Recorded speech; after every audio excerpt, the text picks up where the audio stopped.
adiabatic process. എന്താണ് adiabatic process? The process, the heat is constant. That process is known as adiabatic process. That is, heat entered into the system is equal to heat leaving from the system. അതായത് ഒരു സിസ്റ്റത്തിലേക്ക് വരുന്ന അല്ലെങ്കിൽ സിസ്റ്റത്തിന്റെ total content of heat energy അത് constant ആയിരിക്കും. That means Q എന്ന് പറയുന്നത് എന്തായിരിക്കും? Q equal to constant. Okay, Q constant. That means delta Q equal to 0. Q constant ആണെങ്കിൽ delta Q എന്തായിരിക്കും? 0 ആയിരിക്കും. അപ്പോൾ ഫസ്റ്റ് ലോ ഓഫ് തെർമോഡൈനാമിക്സ് എന്താ പറയുന്നത്? That is delta Q equal to delta U plus delta W. Okay.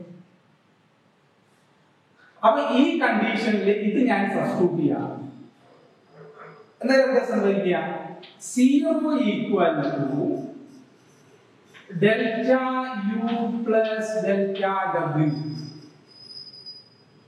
That means delta U equal to minus delta W. Delta U equal to minus delta W. Okay. So this is the condition for adiabatic process. Adiabatic process. The adiabatic process in the the total heat content of the system is constant. That is Q equal to constant, delta Q equal to 0. According to first law of thermodynamics, delta Q equal to delta U plus delta W. That means 0 equal to delta U plus delta. That is delta U equal to minus delta W. Or minus delta U equal to delta W. രണ്ട് രീതിയിൽ നമുക്ക് പറയാൻ പറ്റും. അപ്പോൾ ഒരു ഇക്വേഷനിലെ LHS പോസിറ്റീവും RHS നെഗറ്റീവും അങ്ങനെയാണെങ്കിൽ അതിന്റെ മീനിങ് ഒരു ക്വാണ്ടിറ്റി കൂടുന്ന സമയത്ത് മറ്റേ ക്വാണ്ടിറ്റി കുറയും. That means adiabatic expansion എന്ന് പറയുമ്പോൾ delta W increase ചെയ്യും, delta U കുറയുന്നു. That is, adiabatic expansion is a cooling effect. Okay. അതുപോലെ തന്നെ adiabatic compression. Adiabatic compression എന്ന് പറയുന്നത് delta W കുറയുകയാണ്, അപ്പോൾ delta U കൂടുന്നുണ്ടാവും.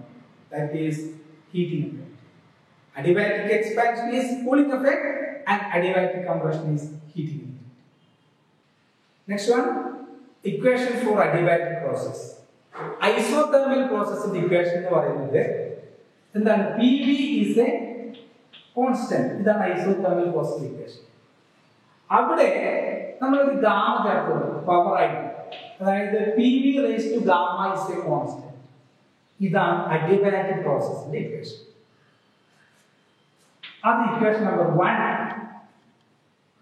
ഇനി ഐഡിയൽ കേസ് ഇക്വേഷൻ എന്താ? PV equal to nRT. എന്ന് പറയുന്നത് ഇവിടെ 1 ആണ്. അപ്പോൾ എന്താ വരിക? PV equal to RT. That is equation number 2. Then P equal to RT by V. That is equation number 3. അപ്പോൾ ഇവിടെ ഉള്ള P ക്ക് പകരം നമ്മൾ ഈ ഇക്വേഷൻ, അതായത് ഈ ഇക്വേഷൻ ഇവിടെ സബ്സ്റ്റിറ്റ്യൂട്ട് ചെയ്യും. അപ്പോൾ equation 1 become RT by V into V raised to gamma is a constant. That is equation number 4. R constant ആണ്. അപ്പോൾ ആ കോൺസ്റ്റന്റ് ഞാൻ ഇപ്പുറത്തേക്ക് ഇടും. K by R. K എന്ന് പറയുന്നത് ഓൾറെഡി ഒരു കോൺസ്റ്റന്റ് ആണ്, R മറ്റൊരു കോൺസ്റ്റന്റ് ആണ്. ബാക്കി ഇവിടെ എന്താണ്? ഇവിടെ T ഉണ്ട്, പിന്നെ ഇവിടെ V raised to gamma ഉണ്ട്. ഇവിടെയുള്ള V raised to V എന്നുള്ളത് മുകളിൽ വരുമ്പോൾ V raised to -1 ആണ്. അപ്പോൾ നമുക്ക് ഇപ്പോ എന്ത് കിട്ടി? TV raised to gamma -1. That is equal to another constant. അപ്പോൾ ഈ K എന്ന് പറയുന്ന ഒരു വാല്യൂ ആണ്. K ഡിവൈഡ് ബൈ R മറ്റൊരു വാല്യൂ ആണ്. ഒരു കോൺസ്റ്റന്റ് എന്നുള്ള അർത്ഥം, കോൺസ്റ്റന്റ് എന്നുള്ള ഒരു concept. That is TV raised to gamma minus 1 is a constant. ഇതാണ് രണ്ടാമത്തെ equation. അപ്പോൾ ഈ equation എന്ന് പറയുന്നത് in terms of temperature and volume.